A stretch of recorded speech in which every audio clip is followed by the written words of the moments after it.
গল্প সময়ের ব্যবধান। লেখায় শিহাব হোসেন। তোর ফুফাতো ভাইয়ের বিয়ে হচ্ছে, আর তুই বিয়েতে না গিয়ে এই খোলা মাঠে একা বসে আছিস কেন? সায়ন মুখ তুলে তাকালো। সামনে তৌহিদ দাঁড়িয়ে। সায়নের চোখে মুখে এক অদ্ভুত নিস্তব্ধতা। সে তৌহিদের দিকে তাকিয়ে কেবল একটা ম্লান মুচকি হাসি দিল। কোনো উত্তর দিল না। তবে সেই হাসতেই যেন সব উত্তর লুকিয়েছিল। তৌহিদের বুঝতে বাকি রইল না। সায়নের এই নীরবতা তার দীর্ঘদিনের পরিচিত। তৌহিদ দীর্ঘশ্বাস ফেলে সায়নের পাশে ঘাসের ওপর বসল। কিছুক্ষণ দুজনেই চুপ। বাতাসের সনসন শব্দ ছাড়া আর কিছু শোনা যাচ্ছে না। নীরবতা ভেঙে তৌহিদি আবার কথা বলল। গলার স্বরটা কিছুটা নিচু। শোন সায়ন, আমরা সব বন্ধুরা মিলে ঠিক করেছি পিকনিকে যাব। তুই তো যেতে পারবি না। তৌহিদ একটু থামল। সায়নের প্রতিক্রিয়ার অপেক্ষা না করেই আবার বলল, কারণ 7 দিনের জন্য যাব, কমপক্ষে 10-12 হাজার টাকা লাগবে। তুই এত টাকা পাবি কই? কারণ আমি জানি, এই টাকা হলে তোর পরিবার 1 মাস আরামে চলতে পারবে। কথাগুলো তীরের মতো সায়নের বুকে এসে লাগল, কিন্তু সে কোনো প্রতিবাদ করল না। বাস্তবতা বড় কঠিন, আর সায়ন সেটা খুব ছোটবেলা থেকেই হাড়ে হাড়ে টের পায়। সে জানে, তৌহিদ তাকে অপমান করার জন্য কথাগুলো বলেনি, বরং সত্যটা তুলে ধরেছে মাত্র। সায়ন শান্ত গলায় বলল, হ্যাঁ জানি, তোরাই যা। আমার ইচ্ছা নেই। তৌহিদ সায়নের কাঁধে একবার হাত রাখল, তারপর হাতটা সরিয়ে নিয়ে ছোট করে বলল, হুম। আর কোনো কথা হলো না। তৌহিদ উঠে দাঁড়াল। ধুলো ঝাড়তে ঝাড়তে সে গ্রামের দিকে হাঁটা ধরল। হয়তো বন্ধুদের কাছে গিয়ে এখন পিকনিকের প্ল্যান চূড়ান্ত করবে। সায়ন সেদিকে তাকাল না। তৌহিদ চলে যাওয়ার পর সায়ন ধীরভঙ্গিতে মাঠের মধ্যে শুয়ে পড়ল।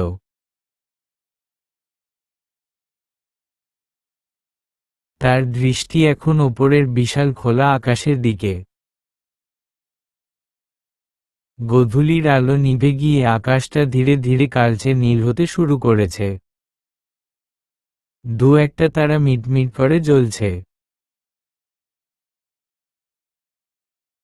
সায়ন মনে মনে ভাবছে, এই এক আকাশের নিচে শত শত মানুষের বসবাস। অথচ কেউ বা হয়েছে বড়লোক, কেউ বা হয়েছে গরিব। আকাশটা তো সবার জন্য সমান, বাতাসটাও সবার জন্য অবারিত। কিন্তু মানুষ মানুষ তো সব একই রতে মাংসে গড়া।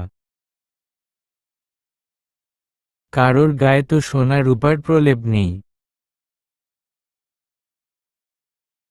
তবুও শুধু টাকা নামের এক টুকরো কাগজ সব মানুষের মধ্যে কেমন এক অদৃশ্য দেয়াল তুলে ধরেছে। বিয়েবাড়ির দূরবর্তী উল্লাসের শব্দ বাতাসের তোড়ে মাঝে মাঝে ভেসে আসছে। সায়ন চোখ বন্ধ করল। এক ফোঁটা নোনা জল চোখের কোণ বেয়ে গড়িয়ে পড়ল কানের লতিতে। এই কান্না কষ্টের নয়, এই কান্না এক তীব্র অভিমানের, যে অভিমান এই সমাজের ওপর, ভাগ্যের ওপর। চোখের কোণে জমা জলটুকু হাতের উল্টো পিঠ দিয়ে দ্রুত মুছে ফেলল সায়ন। দুর্বলতা প্রকাশ করা যাবে না, বিশেষ করে নিজের কাছে। সেই উঠে দাঁড়াতেই পকেটের ফোনটা বেজে উঠল। স্ক্রিনের দিকে তাকিয়ে দেখল বাবার ফোন। রিসিভ করতেই ওপাশ থেকে রিপন ইসলামের উদ্বিগ্ন গলা ভেসে এল। কি রে সায়ন, এখন কই তুই? রাত তো কম হলো না। সায়ন গলাটা একটু ঝেড়ে স্বাভাবিক করার চেষ্টা করে বলল,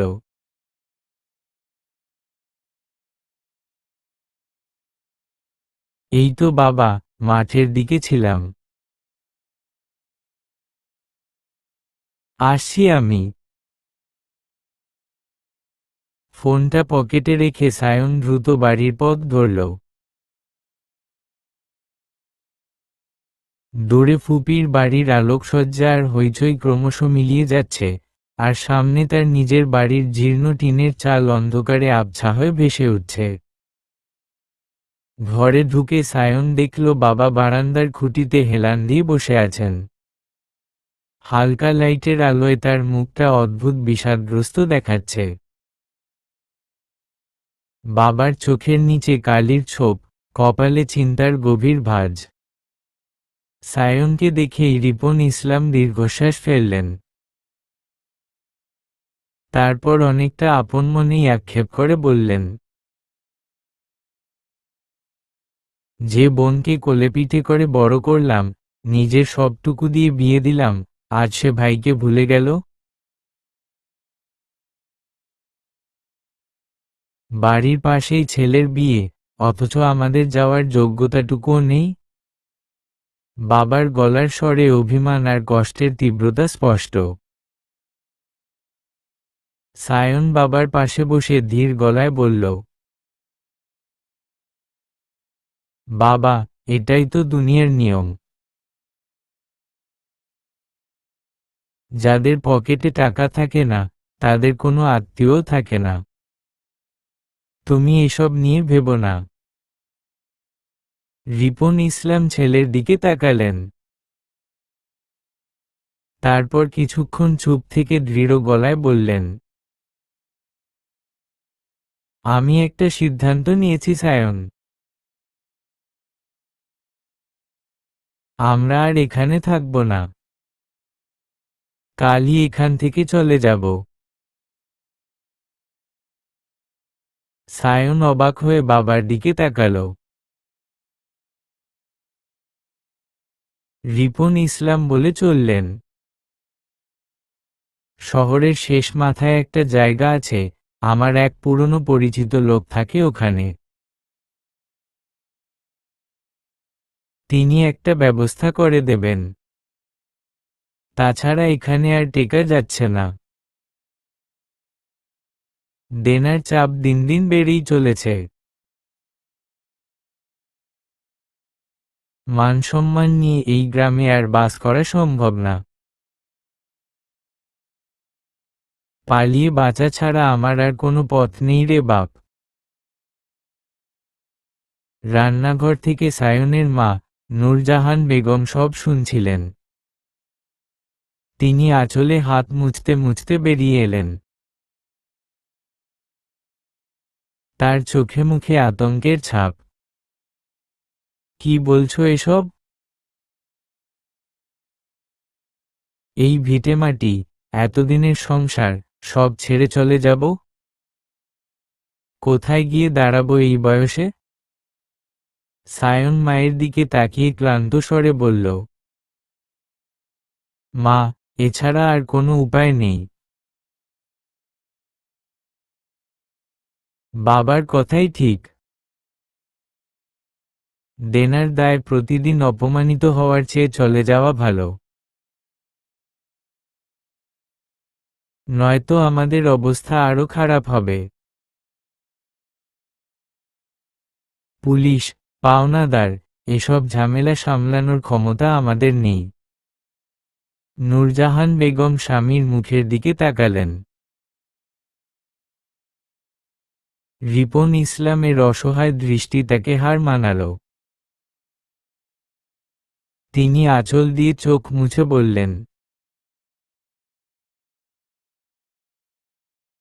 তোমাদের যা ভালো মনে হয় করো। কপালে যা লেখা আছে তাই হবে। সিদ্ধান্ত পাকা। সায়ন আর দেরি করল না। ঘরের কোণ থেকে পুরনো বাক্সটা খুলল।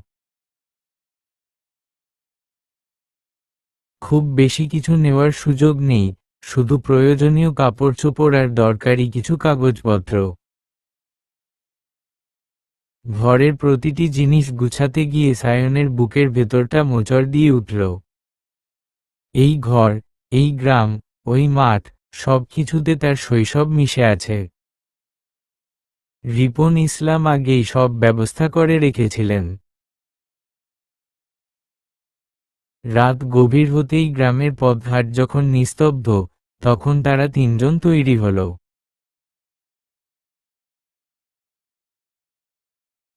হাতে সামান্য কিছু ব্যাগ। অন্ধকার রাত। আকাশে চাঁদের আলো নেই বললেই চলে। সেই আবছা অন্ধকারকে সঙ্গী করে সায়ন, তার বাবা আর মা নিঃশব্দে পৈতৃক ভিটা ত্যাগ করল। পেছনে পড়ে রইল তাদের অতীত, আর সামনে এক অনিশ্চিত ভবিষ্যৎ। কেউ জানল না, একসময়ের মধ্যবিত্ত একটি পরিবার আজ শুধু টাকার অভাবে নিজেদের অস্তিত্ব বাঁচাতে রাতের আধারে ফেরারি হল। রাত পোহাতেই নতুন ঠিকানায় এসে পৌঁছালো সায়নরা। বাড়িটি বিশ্ব রোডের একেবারে গা ঘেঁষে। বাইরে সারাক্ষণ বাস ট্রাকের যান্ত্রিক কোলাহল থাকলেও মেইন গেট দিয়ে ভেতরে ঢুকতেই এক অদ্ভুত প্রশান্তি। বিশাল সীমানা প্রাচীরে ঘেরা বাড়ি। ভেতরে অনেকটা খোলা জায়গা, ঠিক যেন একটা ছোটখাটো মাঠ।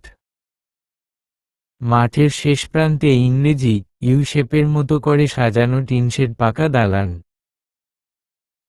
দুই পাশে দুটি ইউনিট, আর ঠিক মাঝখানে একটা। প্রতিটি ইউনিটে দুটি করে ঘর, সাথে বাথরুম রান্নাঘর সবই আছে। সায়ন আর তার বাবা মা মিলে নিজেদের ইউনিটটা গুছিয়ে নিতে ব্যস্ত হয়ে পড়ল। নিজেদের আনা হাঁড়ি পাতিল, বিছানাপত্র সব যথাস্থানে রাখা হলো। সায়ন নিজের জন্য যে ঘরটা বেছে নিল, তার জানালা খুলতেই মনটা ভালো হয়ে গেল। ঘরের ঠিক পেছনেই বিশাল এক লিচু বাগান। গাঢ় সবুজ পাতার ফাঁকে ফাঁকে ভোরের আলো উকি দিচ্ছে। সায়ন মনে মনে ভাবল, যাক, অন্তত প্রকৃতির মাঝে কিছুটা সময় একান্তে কাটানো যাবে।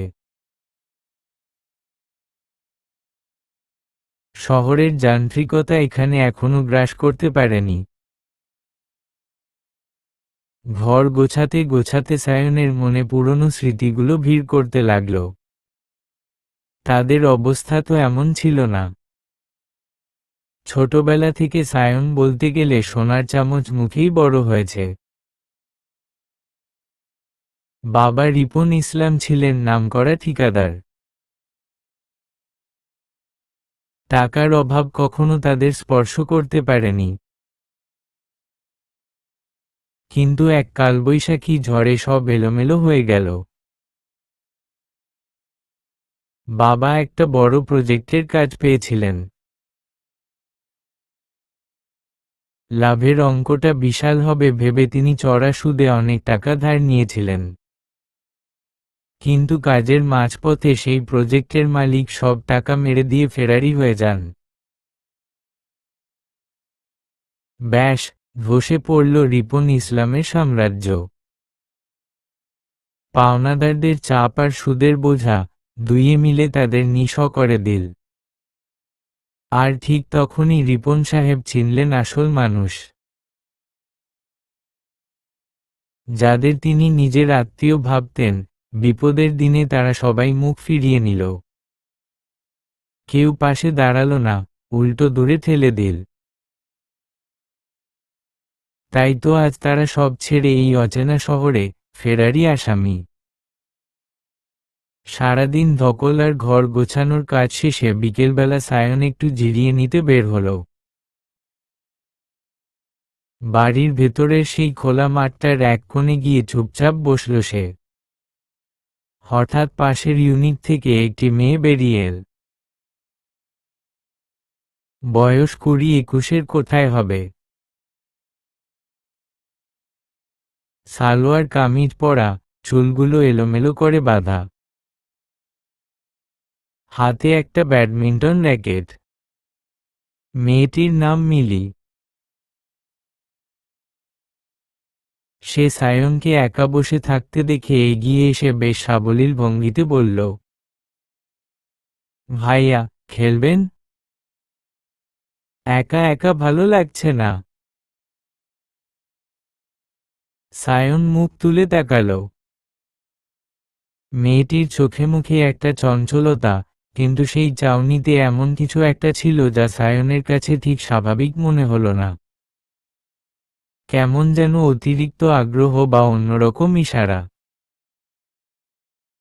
সায়ন বরাবরই একটু লাজুক আর সাবধানী স্বভাবের। সে দৃষ্টি নামিয়ে শান্ত গলায় বলল, না আপু, এখন খেলবো না।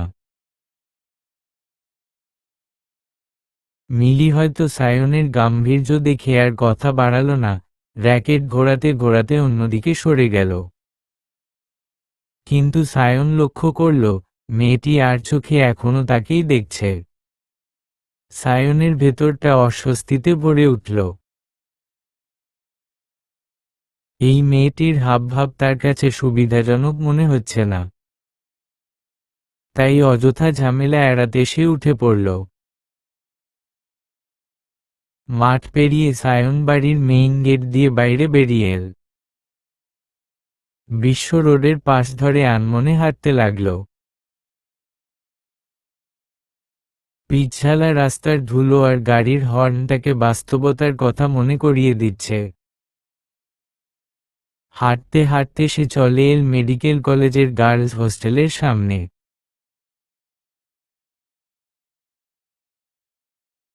সন্ধ্যা নামছে, রাস্তার ল্যাম্পপোস্টগুলো জ্বলে উঠেছে মাত্র। হঠাৎ হোস্টেলের গেটের সামনে একটি পরিচিত মুখের দিকে নজর পড়তেই সায়ন থমকে দাঁড়াল। বুকটা ধক করে উঠল তার। নিজের চোখকে যেন বিশ্বাস করতে পারছে না। ভিড়ের মধ্যে দাঁড়িয়ে আছে সাবিহা। সেই সাবিহা, যার স্মৃতি সায়ন বহুদিন ধরে বুকের গভীরে লুকিয়ে রেখেছে। রাস্তার ধারের যাত্রী ছাউনিটার বেঞ্চে ধপ করে বসে পড়ল সায়ন। বুকের ভেতরটা এখনো ধড়ফড় করছে। সাবিহা গেট থেকে ধীর পায়ে এগিয়ে এসে সায়নের ঠিক পাশটিতে বসল। সায়নের দিকে তাকিয়ে তার ঠোঁটের কোণে ফুটে উঠল এক চিলতে মিষ্টি হাসি। সাবিহা আলতো করে সায়নের গালে হাত ছোঁয়াল, তারপর গালটা একটু টেনে দিয়ে অভিমানী সুরে বলল, যাক, শেষ পর্যন্ত তাহলে আমার কাছাকাছি চলে এলে, তাই না? ভাগ্যিস আজ দেখাটা হয়ে গেল। সায়ন তখনও ঘোরের মধ্যে। সে ম্লান হেসে ছোট করে উত্তর দিল, হুম। খানিকটা দম নিয়ে আবার বলল, কিন্তু এখান থেকে যে তোমার হোস্টেলটা এত কাছে হবে, সেটা আমি কল্পনাও করতে পারিনি। সাবিহা হাসল। তার চোখে মুখে খুশির ঝলক। সে বলল, ভালোই তো হলো। এখন থেকে তাহলে আমাদের প্রতিদিন দেখা হবে, তাই না? সায়ন মাথা নেড়ে সায় দিল। হুম, হতেই পারে। আমি তো এখন এই এলাকাতেই আছি। রাস্তার কোলাহল সাবিহার ভালো লাগছিল না। সে উঠে দাঁড়িয়ে বলল, চলো, এখান থেকে উঠি। হোস্টেলের পেছনের দিক দিয়ে একটা রাস্তা গেছে, ওদিকটা বেশ নির্জন আর খোলামেলা। ওখানে গিয়ে হাঁটি।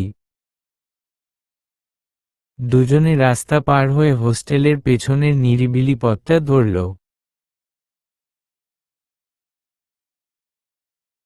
মাথার উপর বড় বড় গাছগুলো ছায়া দিয়ে রেখেছে। রাস্তার ল্যাম্পপোস্টের আলো গাছের পাতার ফাঁক দিয়ে রাস্তায় নকশা তৈরি করেছে। তারা পাশাপাশি হাঁটছে। সায়ন আর সাবিহার সম্পর্কের বয়স প্রায় 1 বছর। পরিচয়টা হয়েছিল একেবারেই আকস্মিকভাবে, অনেকটা সিনেমার মতোই। শুরুতে শুধু টুকটাক কথা, তারপর কখন যে সেটা ভালো লাগায় গড়িয়েছে তা ওরা নিজেরাও টের পায়নি। সায়ন মানুষটা বড্ড চাপা স্বভাবের, নিজের কষ্টগুলো ভেতরে চেপে রাখতে ওস্তাদ। আর সাবিহা ঠিক তার উল্টো, চঞ্চল আর প্রাণবন্ত। সায়ন যখন তার জীবনের ভাঙাগড়ার গল্পগুলো সাবিহার সাথে শেয়ার করেছিল, সাবিহা তখন থেকেই অনুভব করেছিল এই ছেলেটার জীবনে তার থাকাটা খুব প্রয়োজন।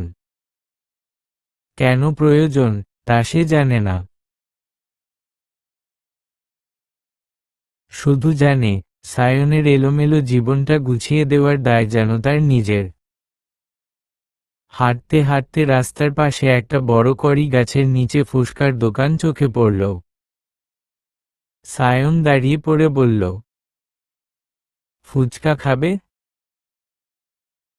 সাবিহা মাথা নাড়ল। সায়ন 2টো প্লেট অর্ডার করল না, শুধু 1 প্লেট দিতে বলল। দোকানদার ফুচকা বাড়িয়ে দিল। সাবিহা একটা ফুচকা মুখে দিয়ে তৃপ্তির হাসি হাসল। তারপর প্লেটটা সায়নের দিকে বাড়িয়ে দিয়ে বলল, নাও, তুমি খাবে না? সায়ন আলতো করে প্লেটটা সরিয়ে দিল। তার চোখে মুখে ক্লান্তির ছাপ। শান্ত গলায় বলল, না রে, তুমি খেয়ে নাও। আমার কিচ্ছু ভালো লাগছে না। সাবিহা আর জোর করল না। সে জানে, সায়নের এখন মনের অবস্থা ভালো না। পেটে খিদে থাকলেও মনে খিদে না থাকলে খাবার রুচে না। ফুচকা খাওয়া শেষে দুজনে হাঁটতে হাঁটতে একটা শান বাঁধানো পুকুর পাড়ে এসে বসল। চারপাশটা বেশ অন্ধকার হয়ে এসেছে। মানুষজন নেই বললেই চলে। পুকুরের পানিতে ল্যাম্পপোস্টের আলোর প্রতিফলন কাঁপছে। ঝিরঝির বাতাসে পরিবেশটা বেশ ঠান্ডা। সায়ন চুপচাপ পানির দিকে তাকিয়ে আছে। তার দৃষ্টি কোথাও আটকে নেই, যেন সে অন্য কোনো জগতে হারিয়ে আছে।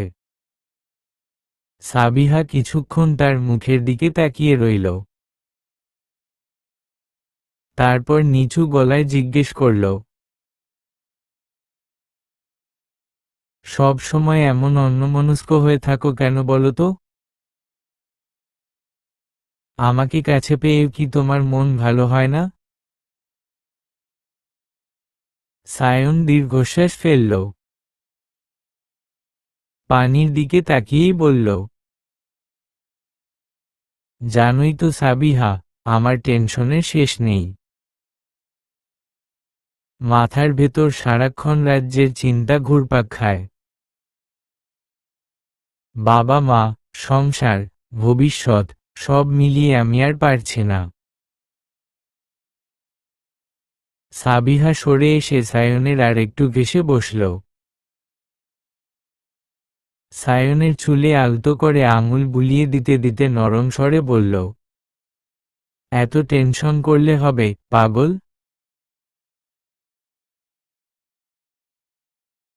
জীবন তো এমনই, উত্থান পতন থাকবেই। একটু ধৈর্য ধরো, দেখবে সব ঠিক হয়ে যাবে। আল্লাহ যা করেন, ভালোর জন্যই করেন। সাবিহা সায়নের হাতটা নিজের হাতের মুঠোয় নিয়ে বলল, আর আমি তো আছি, তাই না? আমি তো তোমাকে ছেড়ে কোথাও যাচ্ছি না। শুধু নিজের একটু যত্ন নিও। তুমি ভেঙে পড়লে আমি যে আর দাঁড়াতে পারবো না। সায়নের বুকের ভেতর জমে থাকা পাথরটা যেন সাবিহার স্পর্শে একটু হালকা হলো। সে সাবিহার দিকে তাকালো। অন্ধকারেও মেয়েটার চোখে এক অদ্ভুত মায়া। সায়ন ম্লান হেসে বলল, তুমি আছো বলেই তো এখনো ভেঙে পড়িনি সাবিহা। বিশ্বাস করো, আমি খুব ভাগ্যবান যে তোমার মতো একজনকে আমার এই ছন্নছাড়া জীবনে পেয়েছি। তুমি না থাকলে হয়তো অনেক আগেই আমি হারিয়ে যেতাম। সাবিহা লজ্জা পেল। সে সায়নের গালটা আলতো করে টেনে দিয়ে হেসে বলল, পাগল একটা। হয়েছে, আর প্রশংসা করতে হবে না। রাত বাড়ছে। হোস্টেলের গেট বন্ধ হওয়ার সময় হয়ে আসছে। সায়ন ঘড়ির দিকে তাকিয়ে বলল, চলো, এখন উঠি। অনেক রাত হয়ে গেছে। তোমাকে আবার হোস্টেলে ঢুকতে হবে। সাবিহা উঠে দাঁড়িয়ে ওড়না ঠিক করতে করতে বলল, ঠিক আছে, তবে একটা শর্ত আছে। কি? কাল আবার আসবে কিন্তু। আমি অপেক্ষা করব। সায়ন হাসল। আসব। সাবিহাকে হোস্টেলের গেট পর্যন্ত পৌঁছে দিয়ে সায়ন আবার উল্টো পথে হাঁটা ধরল। বিশ্ব রোডের কোলাহল ছাপিয়ে তার কানে বাজছে সাবিহার আশ্বাসবাণী। বাড়ির গেট দিয়ে ঢোকার সময় সায়নের মনে হলো, নতুন এই শহরটা হয়তো অতটাও খারাপ হবে না, যতটা সে ভেবেছিল। ঘরে ঢুকে সে এক অদ্ভুত দৃশ্য দেখল। রান্নাঘরে বাবা আর মা পাশাপাশি বসে আছেন। মা সবজি কাটছেন, আর বাবা তাকে সাহায্য করছেন। দুজনের মুখেই অনেকদিন পর হাসির ঝিলিক। যে বাবাকে গত কয়েকদিন ধরে কেবল হতাশায় ডুবে থাকতে দেখেছে, আজ তার চোখে মুখে এক নতুন আশার আলো। সায়ন এসে তাদের পাশে বসল। রিপন ইসলাম ছেলেকে দেখে কাজের গতি কমিয়ে দিলেন। সায়নের কাঁধে হাত রেখে উৎফুল্ল গলায় বললেন,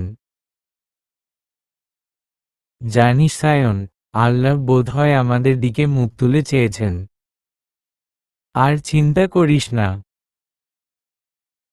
আমার এক পুরনো পরিচিতর সাথে কথা হলো আজ। একটা নতুন প্রজেক্টের কাজ পাওয়ার জোর সম্ভাবনা আছে। সেটা পেয়ে গেলে আমাদের আর এই অভাব অনটন থাকবে না রে বাপ। বাবার কথা শুনে সায়নের বুকের ভেতর আটকে থাকা দমটা যেন মুক্ত হলো। সে স্বস্তির নিঃশ্বাস ফেলে জিজ্ঞেস করল, সত্যি বাবা? আলহামদুলিল্লাহ।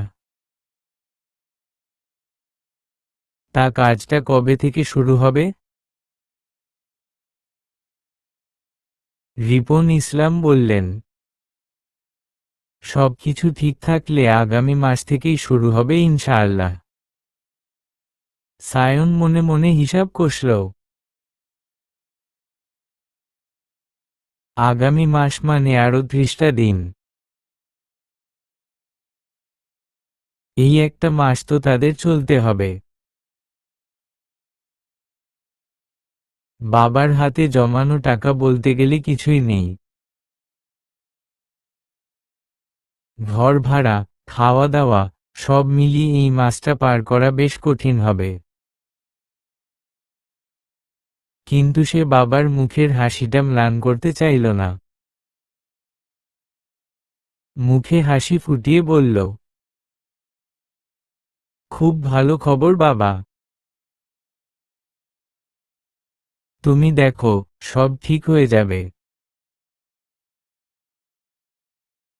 রাতে সাবিহার সাথে ফোনে কথা বলার সময় সায়ন বাবার নতুন কাজের খবরটা জানালো। সাবিহা ওপাশ থেকে উচ্ছ্বসিত হয়ে বলল, বলেছিলাম না, সব ঠিক হয়ে যাবে। শুধু ধৈর্য ধরতে হয়। ফোন রাখার পর সায়ন গভীর চিন্তায় মগ্ন হল। বাবার কাজ আগামী মাসে, কিন্তু এই মধ্যবর্তী সময়টা? বাবা এখন বেকার, তার ওপর দেনার চাপ। সায়ন ঠিক করল, এই কয়েকদিন সে বসে থাকবে না। কিছু একটা তাকে করতেই হবে। অন্তত সংসারের বাজার খরচটা যদি সে চালাতে পারে, বাবার ওপর চাপ কমবে। পরদিন খুব ভোরে ঘুম ভেঙে গেল সায়নের। জানালার বাইরে পাখির কিচিরমিচির শব্দ। সে হাত মুখ ধুয়ে বাড়ির পেছনের নার্সারির দিকে গেল। ভোরের আলোয় গাছগুলোকে বড় স্নিগ্ধ লাগছে। নার্সারির মাঝখানে একজন লোককে দেখা গেল একমনে গাছের গোড়া নিড়ানি দিচ্ছেন। ইনি মিরাজুল ইসলাম, বাড়িওয়ালার চাচাতো ভাই। বয়স 35-36-এর কোথায় হবে। শক্তপোক্ত গড়ন, রোদে পোড়া তামাটে গায়ের রং। সায়ন এগিয়ে গিয়ে সালাম দিল। আঙ্কেল, এত সকালে কাজ শুরু করে দিয়েছেন? মিরাজুল ইসলাম কোদালটা একপাশে রেখে গামছা দিয়ে মুখের ঘাম মুছতে মুছতে সায়নের দিকে তাকালেন। আর বলো না ভাতিজা, গাছপালা হলো অবুঝ প্রাণ, এদের সময়মতো খাবার যত্ন না দিলে বাঁচে না। আমাকেই তো সব দেখতে হয়। সায়ন এদিক ওদিক তাকিয়ে বলল, আপনি একাই এত বড় নার্সারি সামলান? কোনো লোক নেন না? মিরাজুল ইসলাম একটা দীর্ঘশ্বাস ফেললেন।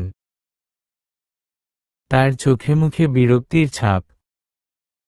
লোক তো লাগে ভাতিজা, কিন্তু দুনিয়াতে বিশ্বাসী লোক কই? সব বেডারা তো বেঈমান। আগে একটা ছেলে ছিল, আমি একটু আড়ালে গেলেই চারার যত্ন না নিয়ে বসে থাকতো, এমনকি সুযোগ পেলে চারা চুরি করে কম দামে বেচে দিত। তাই সব কয়টাকে বাদ দিয়েছি। নিজের হাতে করি, তাতে শান্তি আছে। সায়ন কিছুক্ষণ চুপ করে রইল। তারপর ইতস্তত করে বলল, আঙ্কেল, আপনি যদি কিছু মনে না করেন, আমি আপনার সাথে কিছুদিন কাজ করতে চাই। বেশি দিন না, এই ধরেন 15-20 দিনের মতো। আমার কলেজ বন্ধ, তাছাড়া গাছপালার কাজ করতে আমার খুব ভালো লাগে। ছোটবেলা থেকেই শখ। মিরাজুল ইসলাম একটু অবাক হয়ে সায়নের দিকে তাকালেন। ছেলেটাকে দেখে ভদ্র আর কাজের মনে হয়। তাছাড়া তার একজন সাহায্যকারী দরকারও। তিনি বেশ সহজভাবেই বললেন, সমস্যা কি ভাতিজা? তুমি যদি করতে চাও, করো। আমারও একজন সঙ্গী হলো। কাজও হবে, গল্পও হবে। কাল সকাল থেকেই লেগে পড়ো। সায়ন মনে মনে স্বস্তির নিঃশ্বাস ফেলল। যাক, অন্তত বেকার বসে থাকতে হবে না। সম্মানজনক একটা কাজ পাওয়া গেল। পরদিন থেকেই সায়ন পুরোদমে কাজে লেগে গেল। মাটি কাটা, গাছে পানি দেওয়া, আগাছা পরিষ্কার করা, কাজের মধ্যে সে আনন্দ খুঁজে পেল।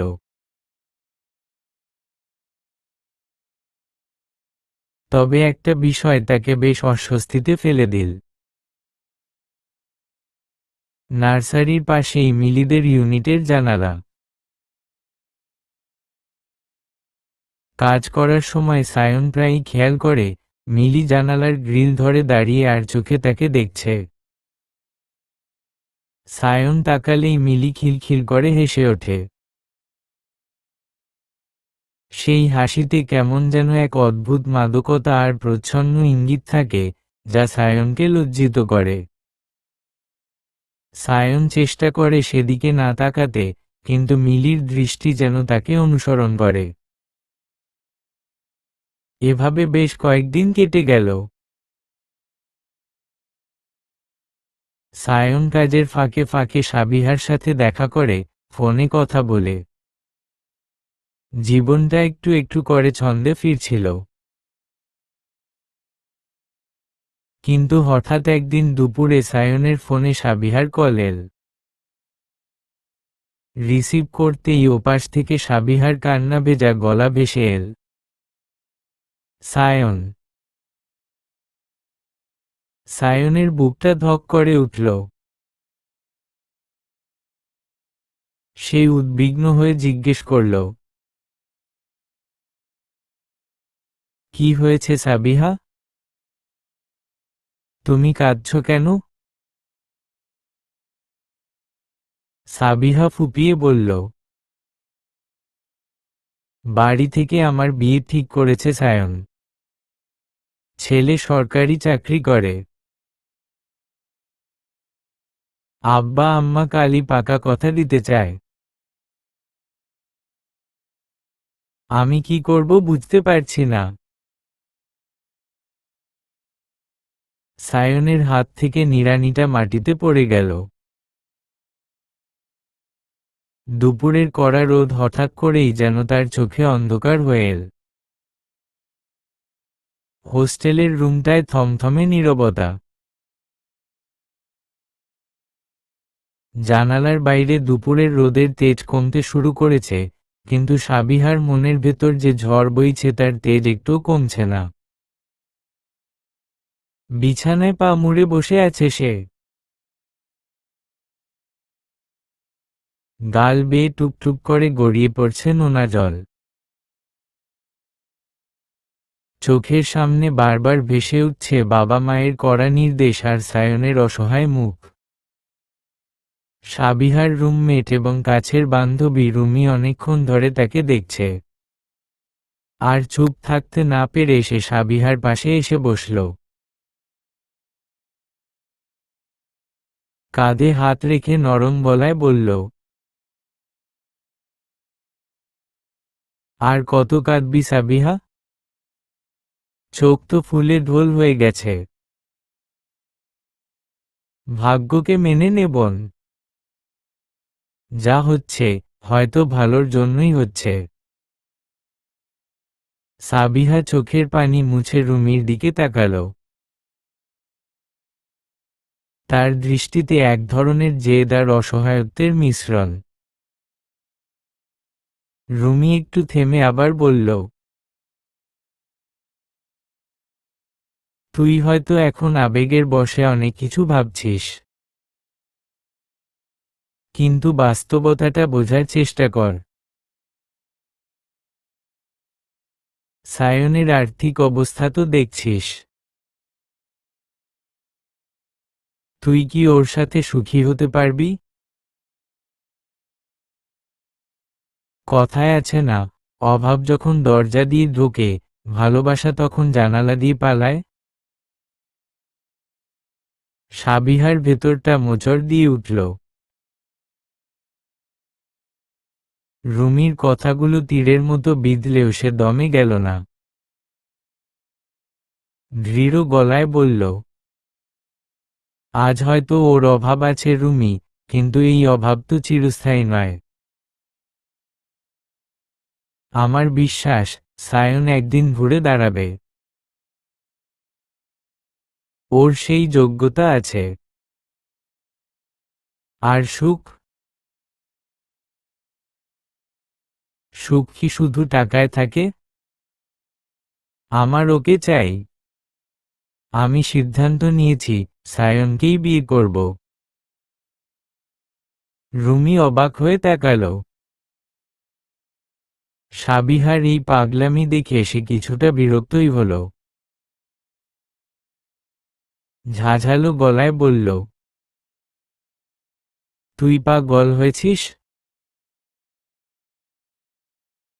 এখন ওকে বিয়ে করা মানে নিজের পায়ে নিজে কুড়াল মারা।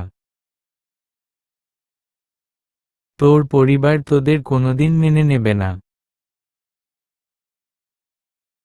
তোর এত সুন্দর ক্যারিয়ার, ভবিষ্যৎ, সব শেষ হয়ে যাবে। একটা অনিশ্চিত জীবনের দিকে পা বাড়াস না। সাবিহা এবার একটু হেসে ফেলল। বিষাদ মাখা হাসি। ক্যারিয়ার? যার সাথে আমার বিয়ে ঠিক হয়েছে, সে কি আমাকে চাকরি করতে দেবে ভাবছিস? সে তো স্পষ্টই বলে দিয়েছে, তার বউ চাকরি করবে না। তখন কি আমার অভাব হবে না? তখন তো আমার স্বপ্ন, স্বাধীনতা, সবকিছুর অভাব হবে।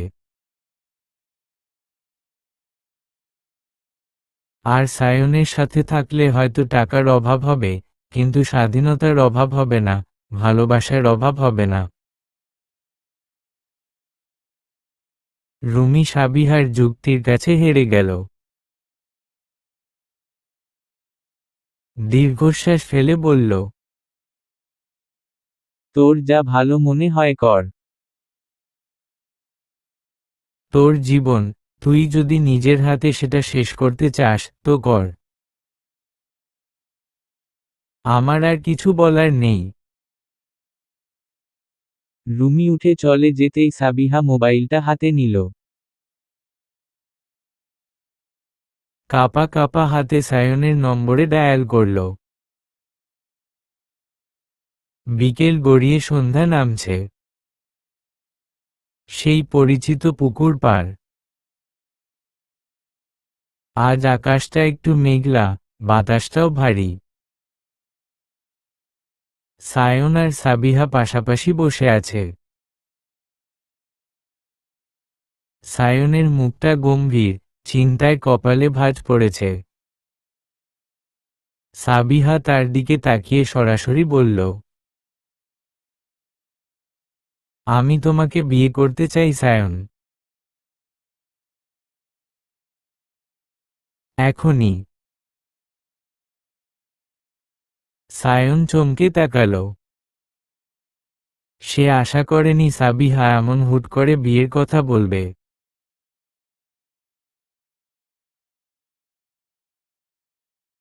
সাবিহা তার চোখের দিকে তাকিয়ে আবার বলল, আমি জানি এটা পাগলামি মনে হচ্ছে,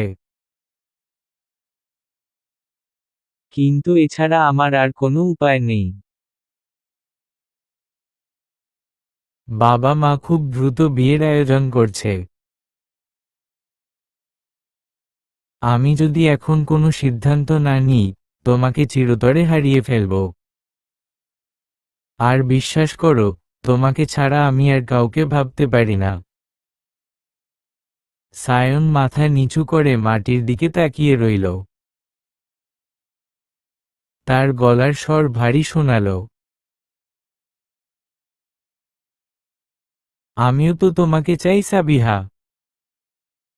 তোমাকে ছাড়া আমারও জীবনটা শূন্য। কিন্তু আমাদের বর্তমান অবস্থা তো জানো। আমার বাবা বেকার, আমরা অন্যের বাড়িতে থাকি, আমার নিজের কোনো রোজগার নেই। তোমাকে নিয়ে আমি কোথায় দাঁড়াবো? তোমাকে কি আমি ভালো রাখতে পারবো? সাবিহার অভিমান হলো। সে কিছুটা রাগী স্বরেই বলল, তোমার কি আমাকে হাতি মনে হয় সায়ন? যে আমি সারাদিন শুধু খাবো, বা যখন যা মন চাইবে তাই আবদার করব? আমি কি বিলাসিতা করার জন্য তোমার কাছে আসছি? আমি তো শুধু তোমার পাশে থাকতে চাই, ব্যাস আর কিছু না। সায়ন অপ্রস্তুত হয়ে পড়ল। সে তাড়াতাড়ি বলল, না না, সাবিহা, তুমি ভুল বুঝছ। আমি ওসব ভাবছি না। আমি আসলে ভাবছি বাবা মায়ের কথা। ওনারা কি এই পরিস্থিতিতে আমাদের বিয়ে মেনে নেবেন? ওনাদের আমি কি জবাব দেব? সাবিহা এবার সায়নের কাঁধে হাত রাখল। তার চোখে দৃঢ়তা। বাবা মাকে সামলানোর দায়িত্ব আমার। আমি উনাদের বুঝিয়ে বলবো। আমি জানি উনারা তোমাকে অনেক ভালোবাসেন, উনারা আমাদের ফেরাবেন না। এখন তুমি বলো, তুমি কি রাজি? তুমি কি আমার হাত ধরবে? সায়নের বুকের ভেতর জমে থাকা সব সংশয় মুহূর্তেই উবে গেল। সাবিহার এই বিশ্বাস আর সাহস তাকে নতুন শক্তি দিল। সে সাবিহার হাতটা নিজের হাতের মুঠোয় শক্ত করে ধরল। যেন কথা দিল, পৃথিবীর যে কোনো ঝড়ের মুখোমুখি হতে সে প্রস্তুত, যতক্ষণ সাবিহা তার পাশে আছে। আমি রাজি সাবিহা। সায়ন বাসায় ফিরে কিছুক্ষণ বারান্দায় পায়চারি করল। বুকের ভেতর ধুকপুকানিটা কিছুতেই কমছে না। কিভাবে কথাটা শুরু করবে, সেটাই ভেবে পাচ্ছে না। অবশেষে সাহস সঞ্চয় করে সে বাবা মায়ের সামনে গিয়ে দাঁড়াল। রিপন ইসলাম আর নূরজাহান বেগম ঘরের মেঝেতে বসে পুরনো কিছু কাপড় ভাঁজ করছিলেন।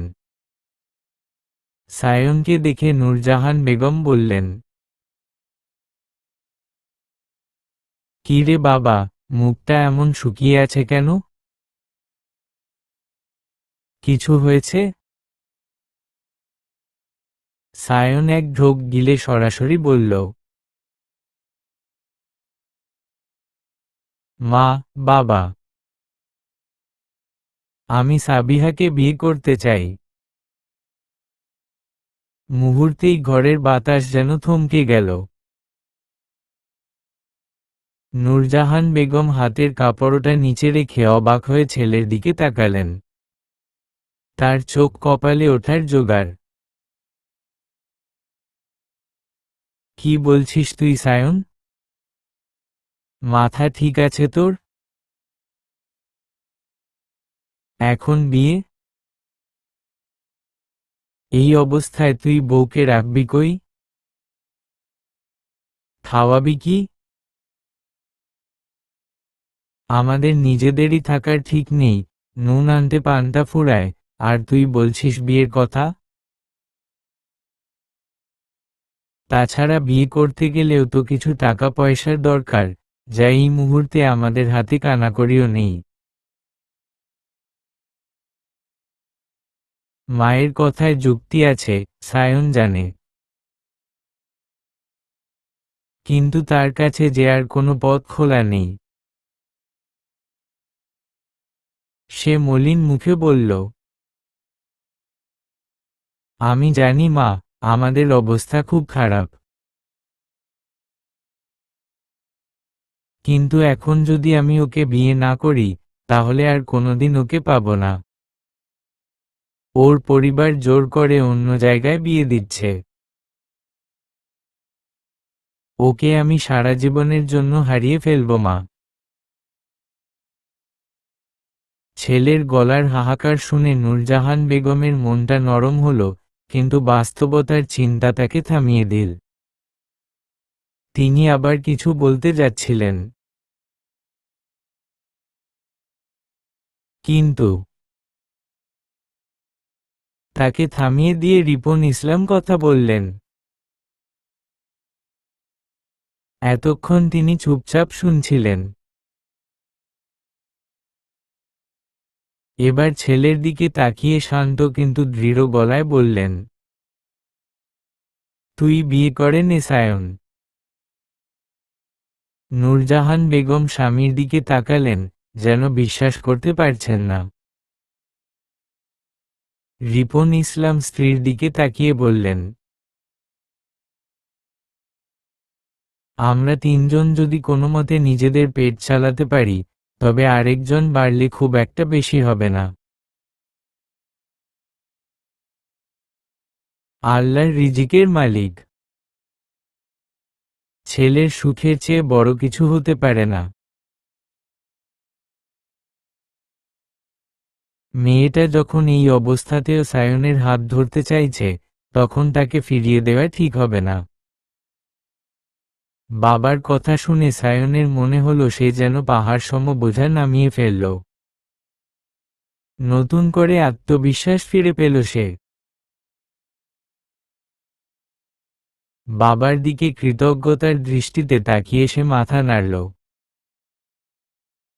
বিকেল গড়াতেই সাবিহা নিজের ছোট একটা ব্যাগ নিয়ে সোজা কাজী অফিসে চলে এল।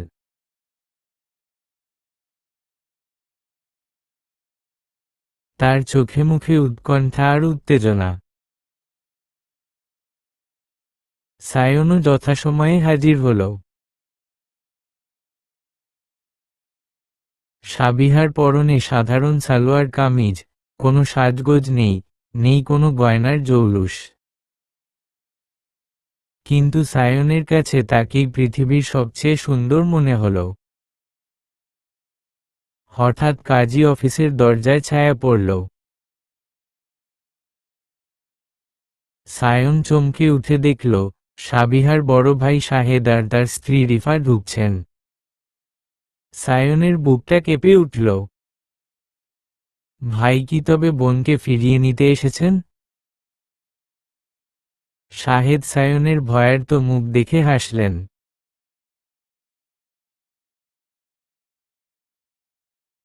এগিয়ে এসে সায়নের কাঁধে হাত রেখে বললেন, ভয় নেই সায়ন, আমার বোনকে আমিই নিয়ে এসেছি। বাবা যার সাথে বিয়ে ঠিক করেছে, আমার বোন তার সাথে কোনোদিন খুশি হতে পারত না। ও সারা জীবন কাঁদবে, এটা আমি ভাই হয়ে মেনে নিতে পারি না।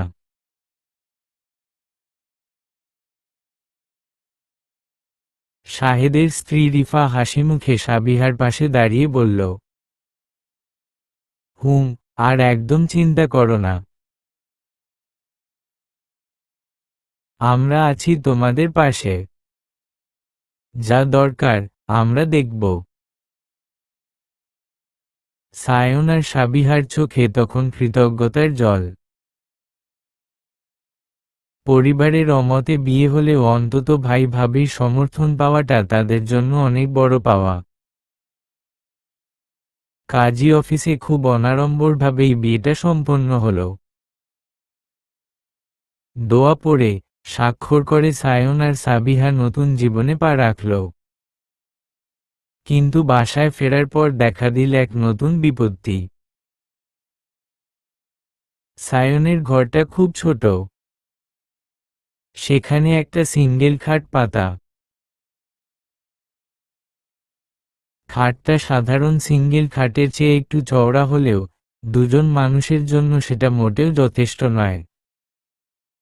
সাবিহা ঘরে ঢুকে খাটের দিকে তাকিয়ে হেসে ফেলল। তারপর সায়নের দিকে তাকিয়ে রসিকতা করে বলল, দেখেছো কাণ্ড?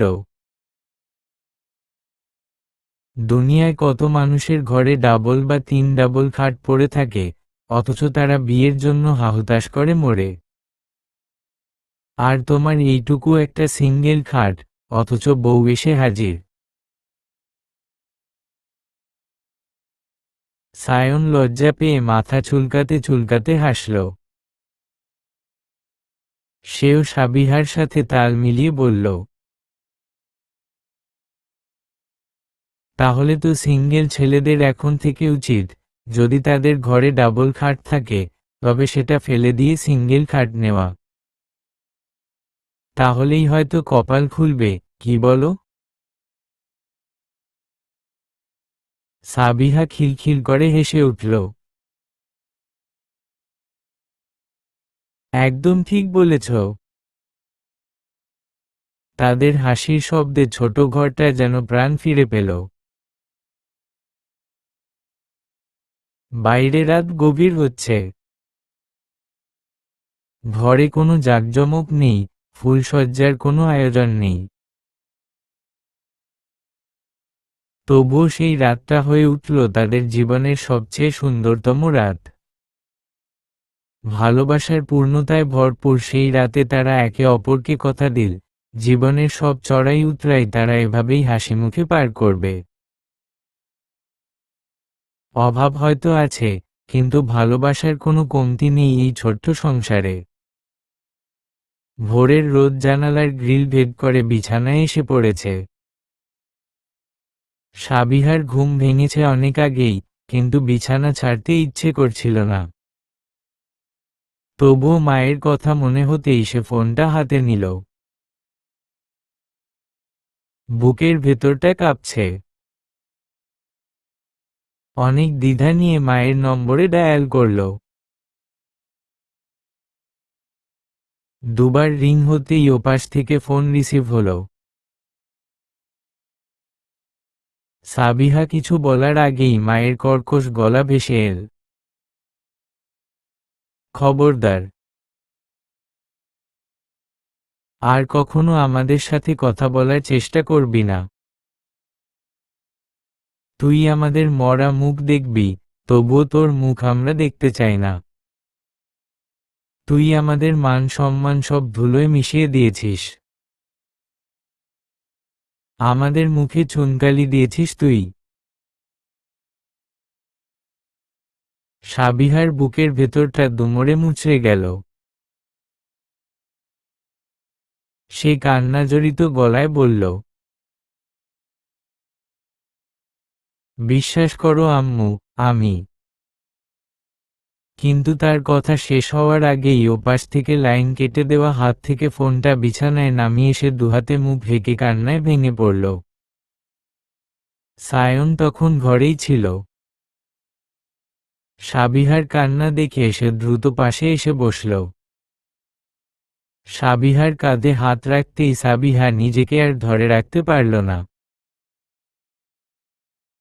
সায়নকে শক্ত করে জড়িয়ে ধরে ফুঁপিয়ে কেঁদে উঠল।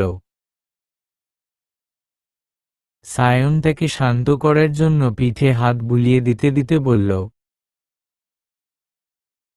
কান্না করো না সাবিহা। আমি জানি তোমার কষ্ট হচ্ছে, কিন্তু বিশ্বাস রাখো, একদিন সব ঠিক হয়ে যাবে। সময় সব ক্ষোভ মুছে দেয়। দেখবে, একদিন উনারাই আমাদের হাসিমুখে মেনে নেবেন। একটু ধৈর্য ধরো। তবে এই বিয়ের পর সবচেয়ে বড় আঘাতটা এলো সায়নের আত্মীয় স্বজনদের কাছ থেকে। ফুপু, খালা, যাদের সায়ন রক্তের আত্মীয় মনে করত, তারাই আজ সব থেকে বেশি তিরস্কার করছে। তাদের মুখে মুখে একটাই কথা, নিজেদের ঠিকমতো ভাত জোটে না, থাকার জায়গা নেই, আর ছেলের এখন শখ হয়েছে বিয়ে করার। এত কিসের যৌবন জ্বালারে বাবা? কথাগুলো শুনে অনেক কষ্ট লাগলো সায়নের। কিন্তু সে মুখ বুজে সব সহ্য করে নিল। সে জানে, প্রতিবাদ করে লাভ নেই। এই সমাজের চোখে অভাবীদের কোনো স্বপ্ন দেখার অধিকার নেই, ভালোবাসারও না। সে শুধু মনে মনে প্রতিজ্ঞা করল, একদিন সে সবাইকে ভুল প্রমাণ করবে। সকাল হতেই সায়ন নার্সারির কাজে লেগে পড়ল।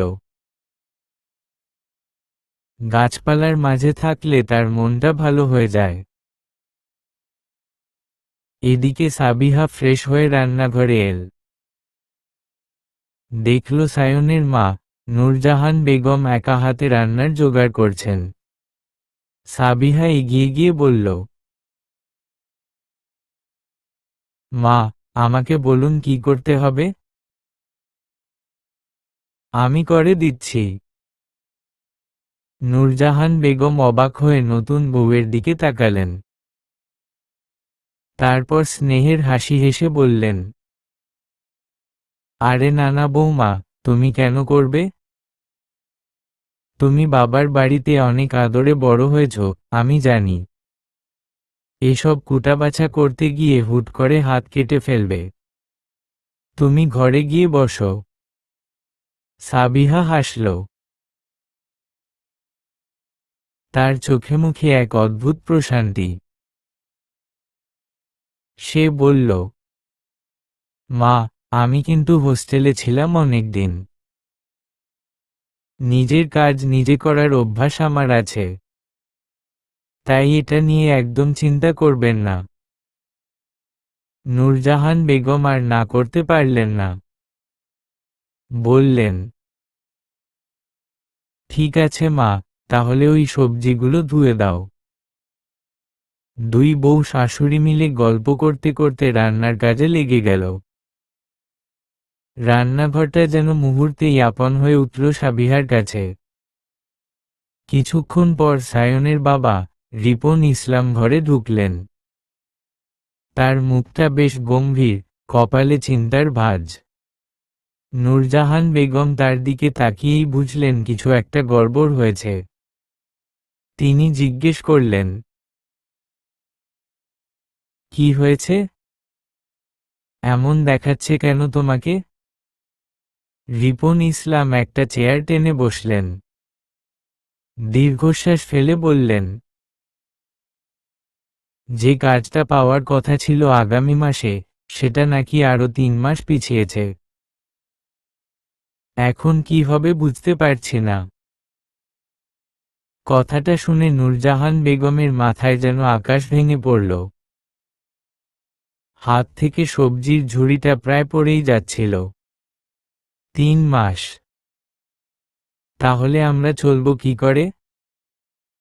এই 3 মাস খাবো কি? রিপন ইসলাম স্ত্রীকে আশ্বস্ত করার চেষ্টা করলেন। আল্লাহর ভরসা, চিন্তা করো না, আমি অন্য একটা ছোটখাটো কাজের খোঁজ করছি। বাবা আর ছেলে মিলে কিছু একটা ব্যবস্থা করবই। সংসার ইনশাআল্লাহ চলে যাবে। একটু থেমে তিনি সাবিহার দিকে তাকালেন। তার চোখে উদ্বেগের ছায়া। আমার চিন্তা শুধু সাবিহাকে নিয়ে। সাবিহা কাজ থামিয়ে চমকে উঠল। সে বাবার দিকে এগিয়ে এসে বলল, আমাকে নিয়ে কি চিন্তা বাবা? রিপন ইসলাম ম্লান হেসে বললেন, মা রে, আমাদের হয়তো খুব অভাবের মধ্যে দিয়ে যেতে হবে। তুমি তো সম্ভ্রান্ত ঘরের মেয়ে, কখনো অভাব কি জিনিস চোখে দেখনি। এই কষ্ট তুমি সহ্য করতে পারবে তো? সাবিহা বাবার কথায় মুচকি হাসল।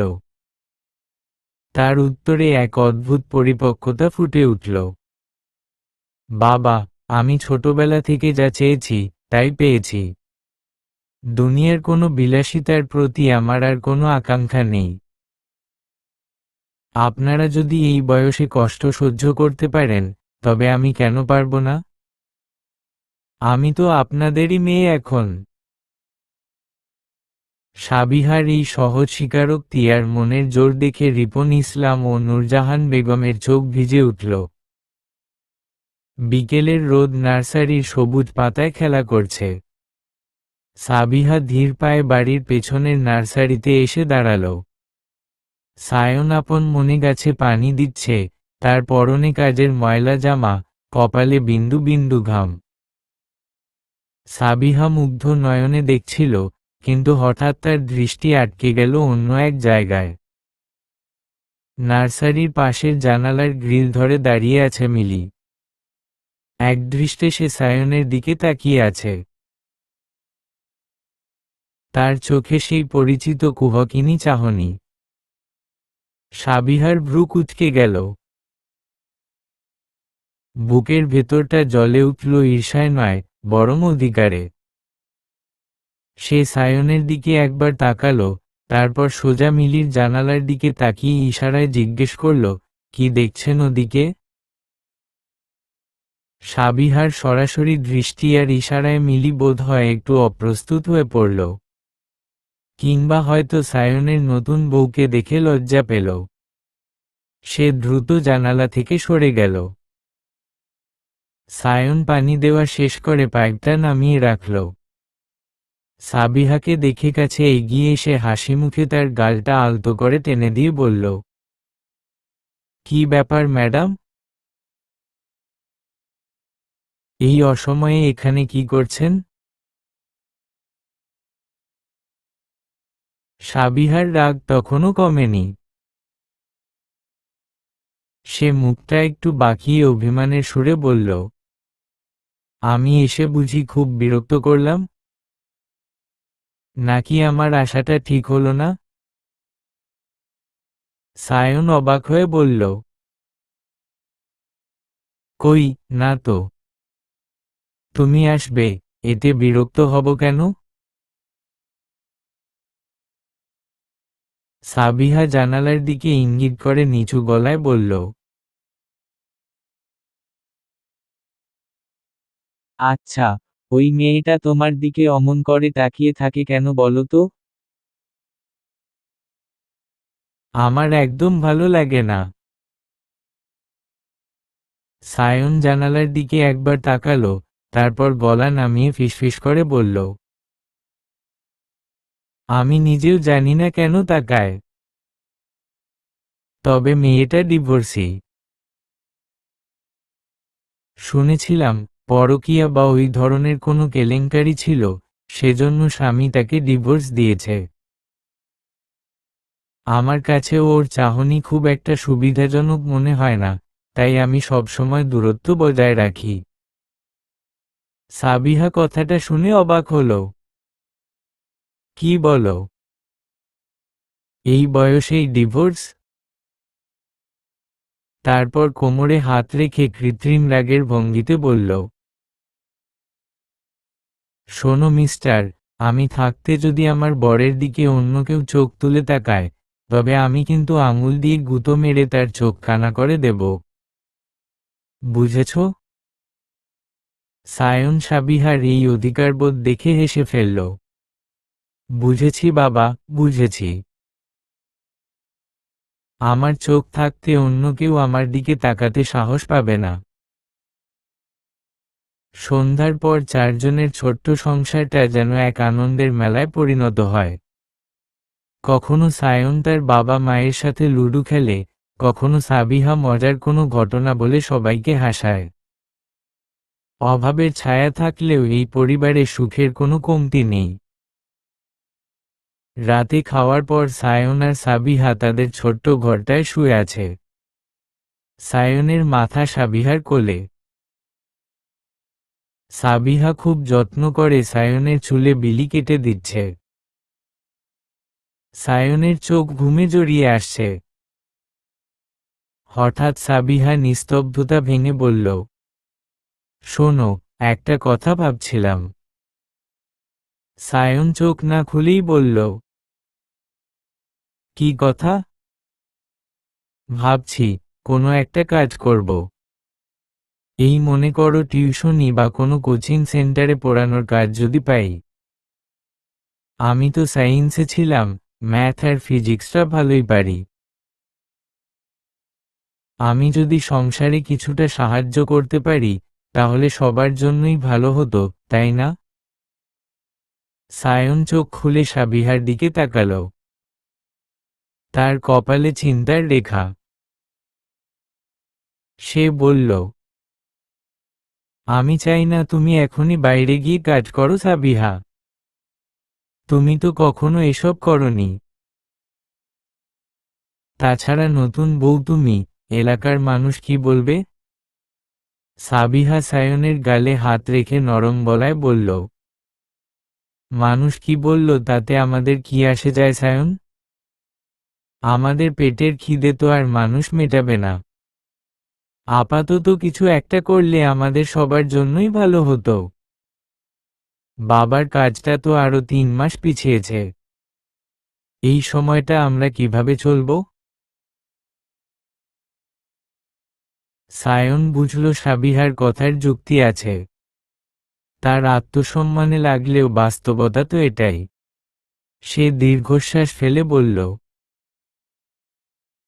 কিন্তু সাবিহা, এখানে টিউশনি পাওয়া তো এত সহজ নয়। নতুন জায়গা, আমরা কাউকে চিনিও না। কে তোমাকে কাজ দেবে? সাবিহা হাসল। তার চোখে আসার আলো। চেষ্টা করে দেখি না। আল্লাহ তো আছেন। কাল থেকেই আমি খোঁজ নেব। দেখা যাক কি করা যায়। সায়ন সাবিহার এই হার না মানা মানসিকতা দেখে আবারও মুগ্ধ হল। এই মেয়েটা সত্যিই তার জীবনের আশীর্বাদ। দুপুরের খাওয়া শেষে সাবিহা বাড়ির ভেতরের মাঠে এসে বসল।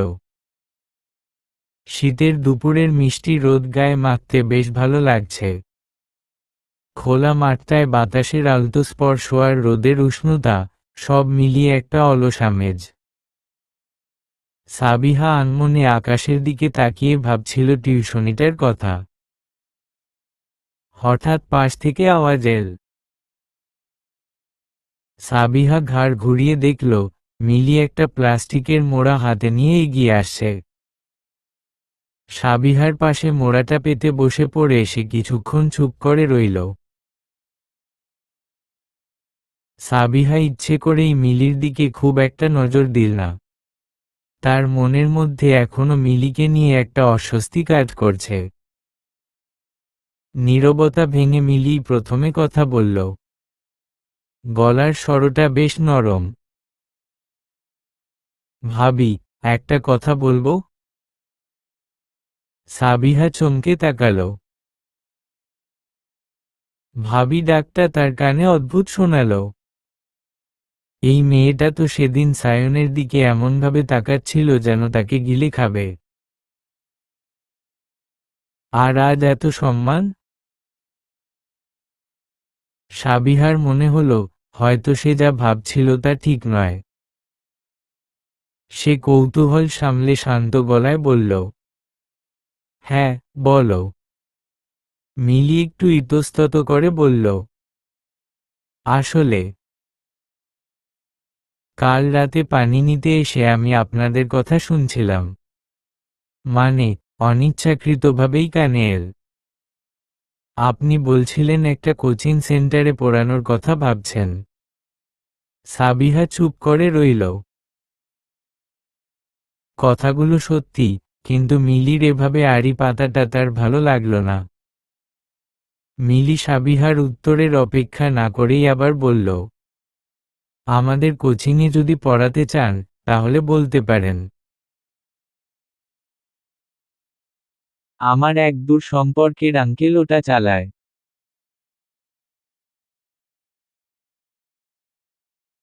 উনি নতুন টিচার খুঁজছেন, বিশেষ করে সায়েন্সের জন্য।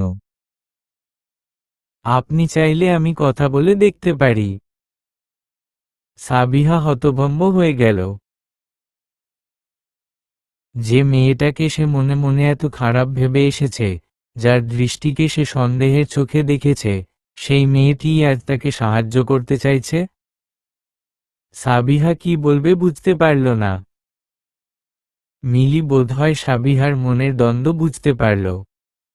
সে ম্লান হেসে বলল, আসলে ভাবি, আমি জানি আপনি আমাকে হয়তো খারাপ ভাবছেন। ভাবছেন আমি কেন সায়ন ভাইয়ার দিকে ওভাবে তাকিয়ে থাকি। কিন্তু সত্যি কথা হলো, আমি ভাইয়ের দিকে অন্য কারণে তাকিয়ে থাকি। সাবিহা অবাক হয়ে জানতে চাইল,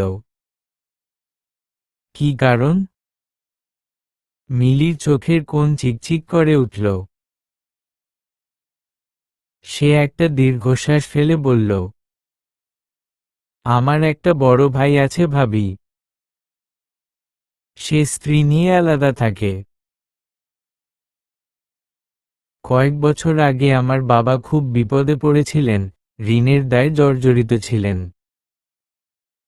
তখন ভাইয়া আমাদের পাশে দাঁড়ানো তো দূরের কথা, উল্টো আমাদের পর করে দিয়ে আলাদা হয়ে গেল।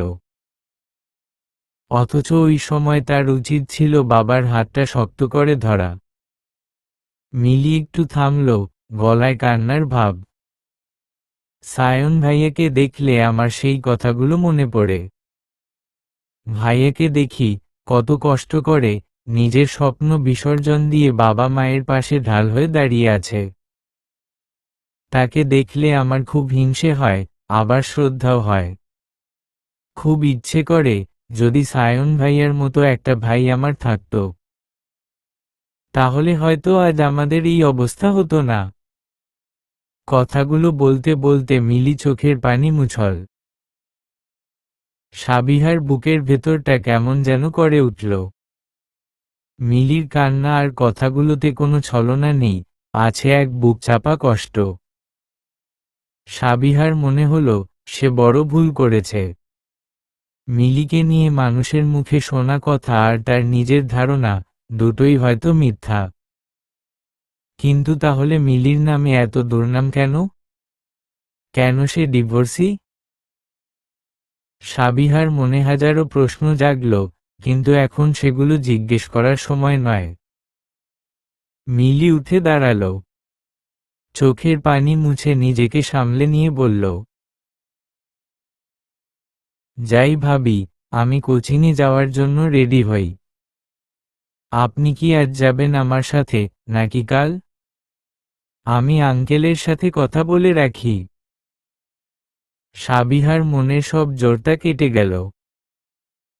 সে মিলির দিকে তাকিয়ে একটা সুন্দর হাসি দিয়ে বলল, ঠিক আছে মিলি, তুমি কথা বলে রেখো।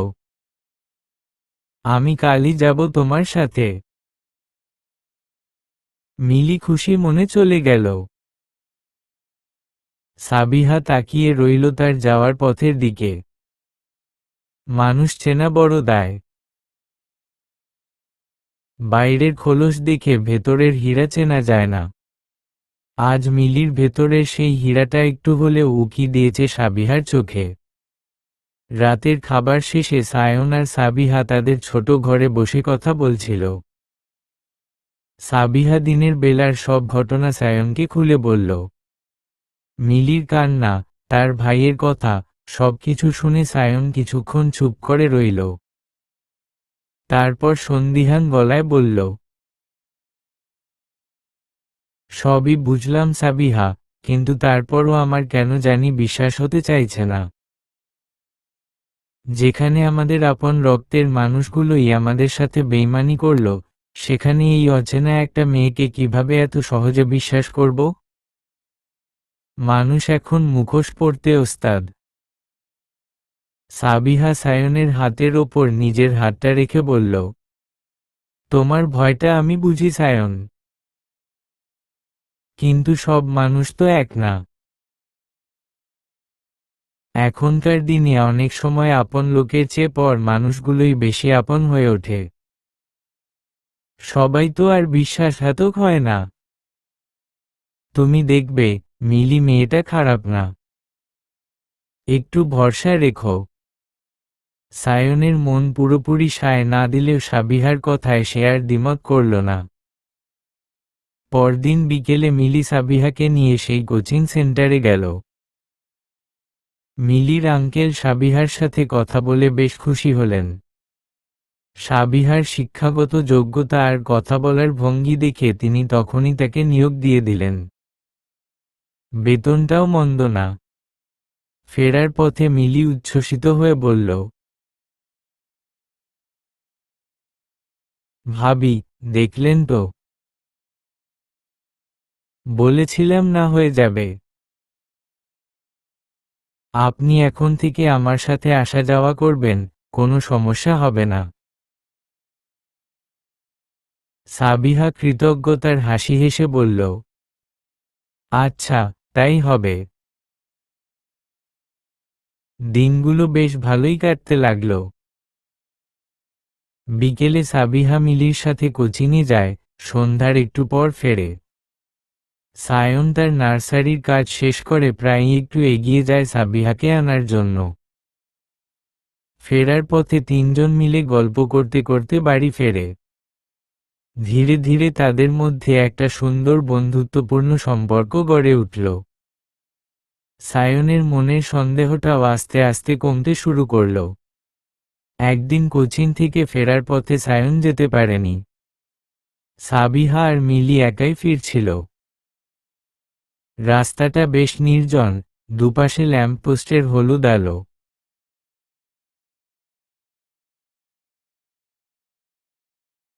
হাঁটতে হাঁটতে সাবিহা হঠাৎ মিলির দিকে তাকিয়ে জিজ্ঞেস করল,